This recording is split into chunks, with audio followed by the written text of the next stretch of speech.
Welcome everyone. I am Dr. Sadhna Paliwal and this is our culture canvas. Today we will discuss about the basic principle of Indian ethos in management.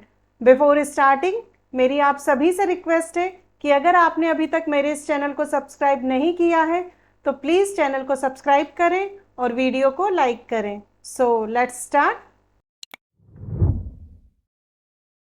Indian ethos in management की series में हमने previous lecture में definition of ethos, ethics versus ethos, ethos in management के बारे में study किया था, जिसमें हमने देखा कि एथिक्स जो होता है वो एक कोड ऑफ कंडक्ट है जो कि रिटन डॉक्यूमेंट के रूप में अवेलेबल होता है.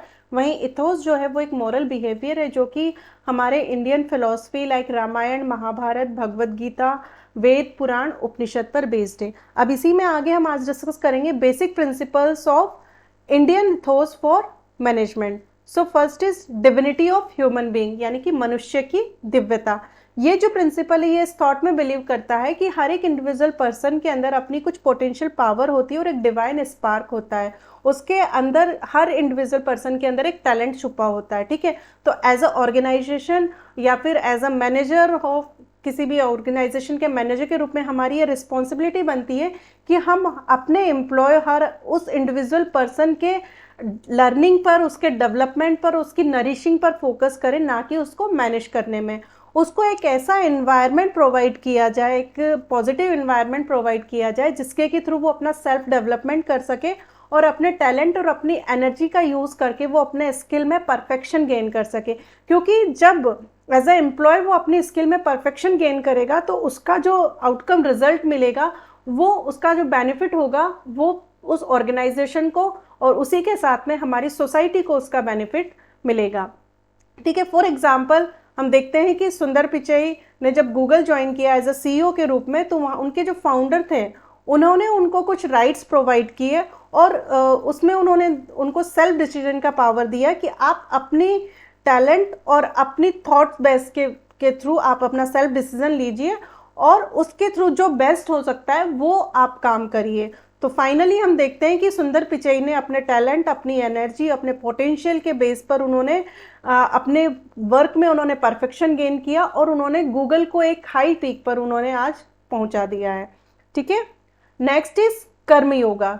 कर्म योगा जो है इट मीन्स ये थॉट जो है प्रिंसिपल बिलीव करता है सेल्फलेस वर्क या फिर निष्काम कर्म में. यानी कि कोई भी काम जब हम करते हैं तो उसके पीछे हमारा कोई पर्सनल मोटिव नहीं होना चाहिए. हमें सोसाइटी वेलफेयर और पब्लिक बेनिफिट को ध्यान में रखते हुए उस काम को करना चाहिए. ठीक है, तो यहाँ पर इस जो मेन इसका जो मोटिव है वो ये कहता है कि कोई भी वर्क जब आप करते हैं तो वो आपकी ड्यूटी बनती है कि आप उसको पूरे डिसिप्लिन और डेडिकेशन के साथ में करें, उसके रिजल्ट की चिंता किए बिना, कि आपको उसके रिजल्ट के साथ में कोई अटैचमेंट नहीं होना चाहिए कि रिजल्ट पॉजिटिव आएगा या नेगेटिव आएगा.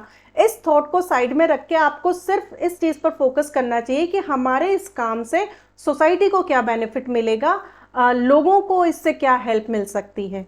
ठीक है, गीता में एक बहुत ही फेमस श्लोक है इसके लिए जो कि स्वयं भगवान श्री कृष्ण ने कहा है, कर्मण्येवाधिकारस्ते माँ फलेषु कदाचना माँ कर्म फल हेतुर्भू माते संगत्स्व कर्मणि.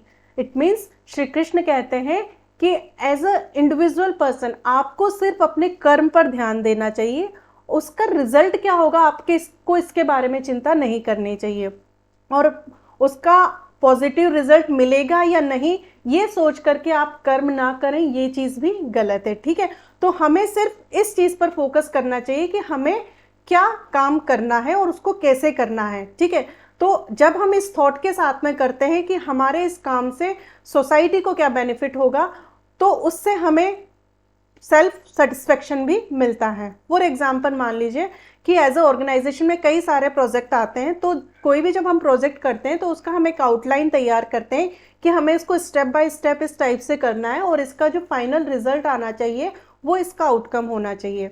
ठीक है, लेकिन जब हम उसको अप्लाई करने जाते हैं तो हमें उस कंडीशन में उस पर किस चीज़ पर फोकस करना चाहिए, as a team manager, as a team members के रूप में हमें सिर्फ उसकी लर्निंग पर फोकस करना चाहिए कि जितना ज़्यादा बेस्ट हो सके हम अपनी फुल 100% के साथ में, अपनी पूरी एनर्जी के साथ में, पूरी ईमानदारी, लॉयल्टी और ट्रांसपेरेंसी के साथ में उसकी लर्निंग पर फोकस करें। और कई बार ये होता है कि उस लर्निंग के प्रोसेस में हमें कुछ नए आइडियाज़ भी आते हैं, जिसको कि जब हम उसमें इंक्लूड करते हैं, तो फाइनल जो हमारा रिजल्ट आता है, जो हमने सोचा होता है उससे भी बेटर रिजल्ट आता है।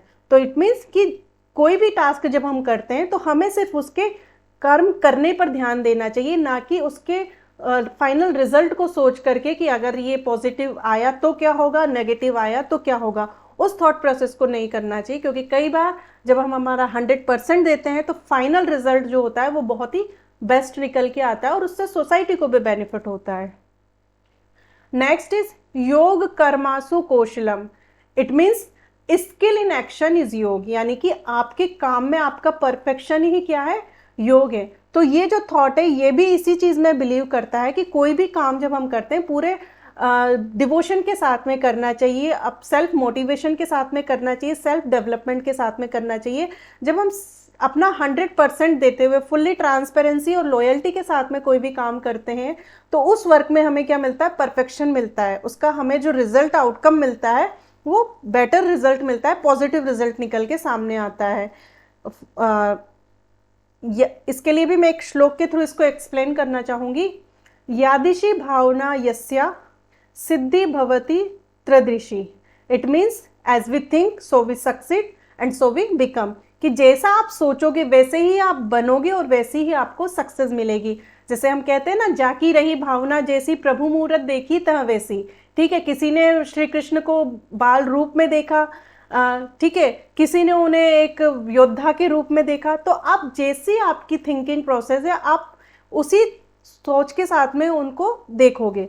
ठीक है, यहाँ पर अब हम इसको एज ए मैनेजमेंट में या ऑर्गेनाइजेशन में अगर हम देखें कि मान लीजिए सोसाइटी में आपके ऑर्गेनाइजेशन में कभी कोई एक डिजास्टर प्रॉब्लम आती है, तो कई बार क्या होता है कि हम उस चीज़ से बैकआउट कर जाते हैं, उस टफ सिचुएशन में हम बैकआउट कर जाते हैं। लेकिन कुछ लोग ऐसे होते हैं कि उस टफ सिचुएशन में उसको एक अपॉर्चुनिटी के रूप में देखते हैं और उस सिचुएशन में वो उसके सॉल्यूशन को फाइंड आउट करने की कोशिश करते हैं। ठीक है, और जब वो सॉल्यूशन फाइंड आउट करते हैं तो उनको कई सारे नए आइडियाज़ मिलते हैं और वो नए आइडियाज़ जो होते हैं वो पहले वाले से भी ज़्यादा बेटर निकल करके आते हैं। For example, corona time period में हमने देखा कि कितने ही लोगों की जॉब चली गई थी, कई सारे बिजनेस ठप हो गए थे, इंस्टीट्यूट बंद हो गए थे।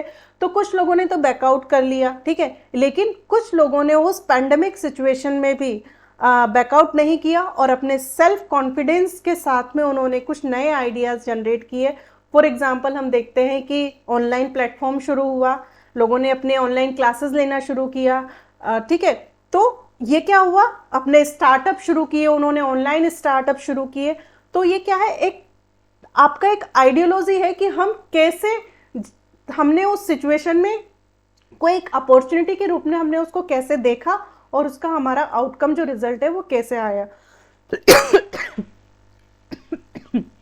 Sorry.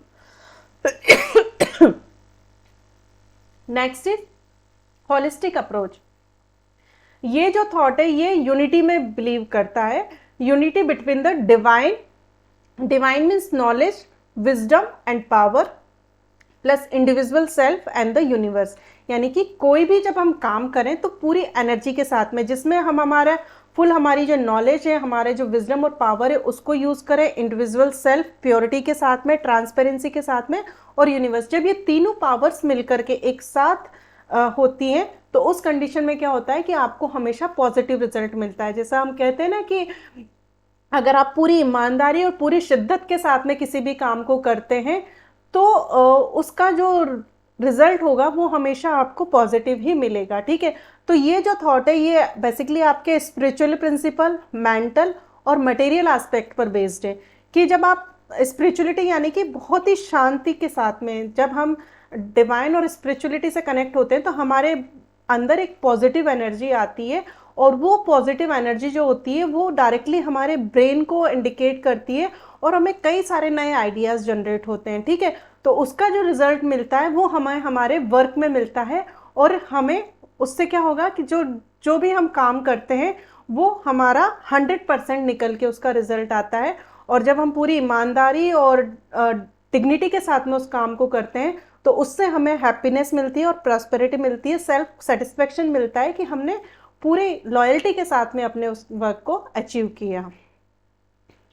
Next is harmony and unity, ठीक है। So this concept believe in the वसुदेव कुटुंबकम। वसुदेव कुटुंबकम हमारे इंडियन कल्चर का एक बेस स्टोन है जो कि एंशियंट टाइम पीरियड से चला रहा है, जिसमें हम बिलीव करते हैं कि पूरा विश्व जो है वो हमारी एक फैमिली के रूप में है।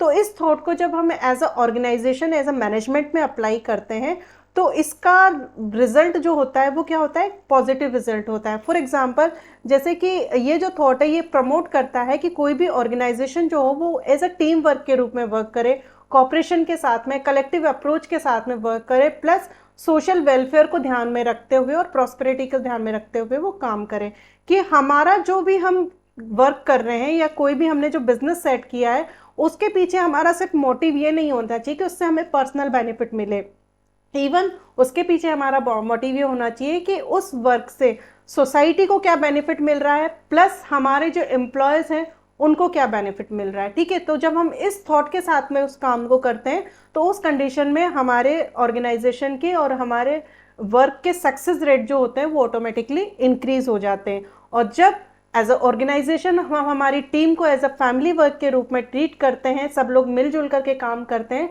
तो उस सिचुएशन में क्या होता है कि कई बार कुछ सिचुएशंस ऐसी होती है तो उसमें टफ सिचुएशन में, कोई कॉन्फ्लिक्ट सिचुएशन में हम म्यूचुअल अंडरस्टैंडिंग के साथ में उन प्रॉब्लम्स को सॉर्ट आउट कर सकते हैं, ठीक है। और एज अ ऑर्गेनाइजेशन के मैनेजर के रूप में जब आप अपने टीम को एज अ फैमिली मेम्बर्स के रूप में ट्रीट करते हो तो आपके हर एक एम्प्लॉय की भी ये रिस्पॉन्सिबिलिटी हो जाती है कि वो उनको जो वर्क, जो टास्क दिया जा रहा है वो उसको एज अ वर्क के रूप में ना देखें, बल्कि वो उसको एज अ रिस्पॉन्सिबिलिटी समझ के सोसाइटी के लिए अपनी रिस्पॉन्सिबिलिटी समझ के वो उस काम को करें। Next is duty and responsibility. सबसे मेन जो पार्ट होता है किसी भी ऑर्गेनाइजेशन और किसी भी मैनेजमेंट या वर्क का, वो होता है आपकी अपने वर्क के प्रति कितनी ईमानदारी है, कि कोई भी काम जब हम करते हैं उसको हम कितनी ईमानदारी के साथ में करते हैं और उसको करना आपकी वो ड्यूटी बनती है, रिस्पॉन्सिबिलिटी बनती है, ठीक है। तो यहाँ पर देखिएगा, आत्मनो मोक्षार्थम जगत हिताय च, it means all work is an opportunity, यानी कि कोई भी जो काम होता है वो छोटा या बड़ा नहीं होता है। आपको कोई भी काम मिलता है तो उसको हमें एज अ अपॉर्चुनिटी के रूप में देखना चाहिए और ये सोचना चाहिए कि इस काम को करने से सोसाइटी को क्या बेनिफिट मिलेगा, लोगों को इससे क्या हेल्प मिल सकेगी, ठीक है। तो जब हम इस थॉट के साथ में उस काम को करते हैं तो ऑटोमेटिकली उससे क्या होता है, हमें स्पिरिचुअलिटी से वो हमें कनेक्ट करता है, एक पीसफुली हमें एक पॉजिटिव एनर्जी थॉट्स हमारे अंदर जनरेट होता है और सेल्फ सेटिस्फेक्शन हमें उससे मिलता है। फॉर एग्जाम्पल, जैसे हम देखते हैं कि कोरोना टाइम पीरियड में हमारे जो साइंटिस्ट और डॉक्टर्स थे उस टाइम पीरियड में उन्होंने वैक्सीन्स को उन्होंने इंट्रोड्यूस किया, तो वो जो था उन्होंने उसके आउटकम पर ध्यान नहीं दिया कि पॉजिटिव रिजल्ट मिलेगा या नहीं मिलेगा, लेकिन उस टफ सिचुएशन में उन्होंने इस चीज़ को सोचा कि ये हमारी रिस्पॉन्सिबिलिटी बनती है कि आज के समय में ये नीड है कि हमें हमारी पर्सनल वैक्सीन को इंट्रोड्यूस करना है ताकि हम लोगों की हेल्प कर सकें, ठीक है। तो उस सिचुएशन में उन्होंने उस काम को एज अ अपॉर्चुनिटी के रूप में लिया, अपनी ड्यूटी समझा और उस रिस्पॉन्सिबिलिटी को उन्होंने अपने 100% के साथ में किया। तो फाइनली हम देखते हैं कि हमारे यहाँ पर वैक्सीन इंट्रोड्यूस हुई, लोगों को वैक्सीन दी गई, ठीक है। तो उस सिचुएशन से फिर हम धीरे धीरे बाहर निकल के आए।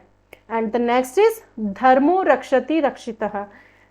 इसका मतलब है कि आप धर्म की रक्षा करो, धर्म आपकी रक्षा करेगा।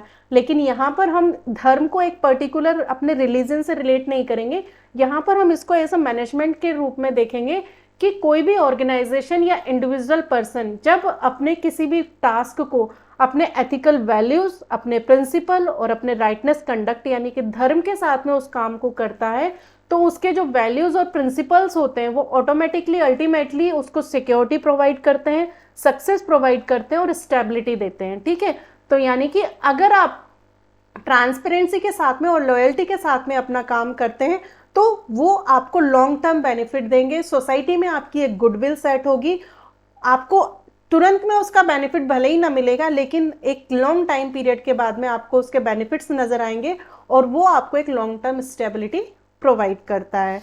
सो आज के लेक्चर में जो हमने बेसिक प्रिंसिपल्स जिनको हमने स्टडी किया वो है आपका डिविनिटी ऑफ ह्यूमन बींग्स, कर्म योगा, योग कर्मसु कौशलम, holistic approach, harmony and unity, and duty and responsibility. So thank you all of you. Bye.